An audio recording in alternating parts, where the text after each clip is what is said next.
It's been, gosh, a long time, and Tariq's here, so I think everybody should give Tariq a big round of applause for James Vincent McMorrow.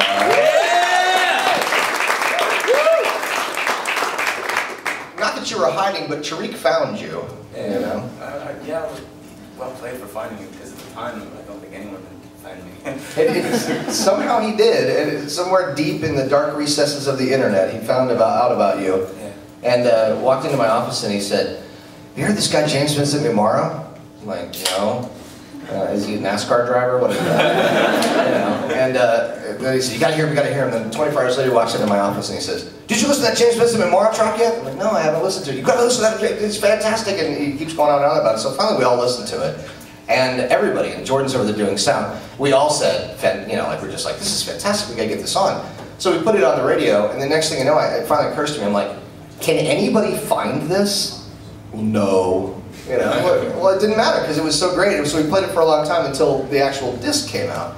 And then we started getting the backstory and learning a little bit more about you. So we've loved you for, I guess, going on a year at this point, and really enjoyed listening to your disc all the way through. It's been fun. I guess your first appearance was at South by Southwest, your first trip to the States? I'd done a couple of shows. In September, I opened for an Irish band called X1, which was my first kind of attempt, or first venture, I should say, into the US. And then, yeah, with South by was our first, as a band, we came over and kind of did like 6-7 shows in 2 hours or something like that. And then away you go. Southwest, it's ridiculous. And then, yeah, we were here with the Rural Alberta Advantage, I think, in a place called Mad Planet. Mad Planet, yeah. And that was the first time, certainly the first time I'd ever been in Milwaukee. And I obviously was aware of Tarek and you guys playing the record, but I wasn't quite aware of how many people were aware of it, if that makes any sense whatsoever, so that was fantastic. We couldn't help ourselves, because this is one of those things that we, you know, and we do this a lot, where we try to say to people, you know, you really got to hear this guy, you really got to hear this guy, and then what we try to do is expose people as much as possible to music that we find like that. And I think, you know, the stuff, the cream always rises to the top, and people always go, yeah, that is worth going to see. So in 2 years, when you're massive and you're playing the Riverside, or maybe the Marcus or whatever, and there will be about 1,000 people who will say, yeah, I saw you at Mad Planet, when in fact Mad Planet only holds about 300 tops. Just keep that in mind, that's coming. It had to have been at some point kind of sensory overload, because you started this disc, or did this whole disc, kind of holed up in your own house by yourself to a certain degree, didn't you? I did. I had no choice really. No one would give me any money. No one would give me any money, or I didn't really have many. I just didn't have any other alternative really. I wanted to make a record, and it wouldn't have been my first choice, because it was very tough and very kind of like, mentally, it was quite stressful. But did you have to kill your own food? I mean, oh gosh, no.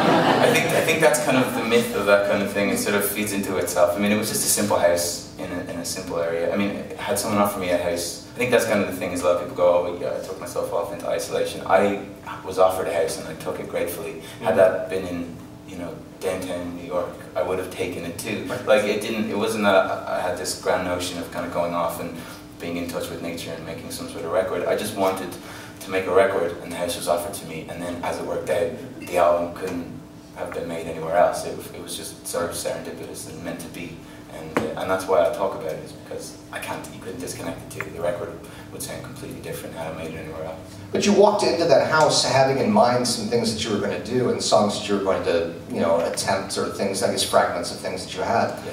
How much did your surroundings play into what you ended up with? Oh, huge. Like I say, they're inextricably linked. I think that I had ideas, but they weren't fully formed, and I think that being in that place, and it's such a lovely part of the world, it's so just quiet and peaceful, and yeah, I think being able to record with the windows open was key, and you could hear the sea all the time. It was right by the Irish Sea, and I think all those things kind of found their way into the fabric of the record.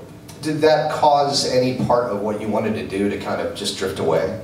Did it make some of the other ideas you had kind of just seem irrelevant when you thought, well, I'm going to be in this moment, and this is how I'm going to do it? Yeah, absolutely. It was very much immersion, total immersion in the record.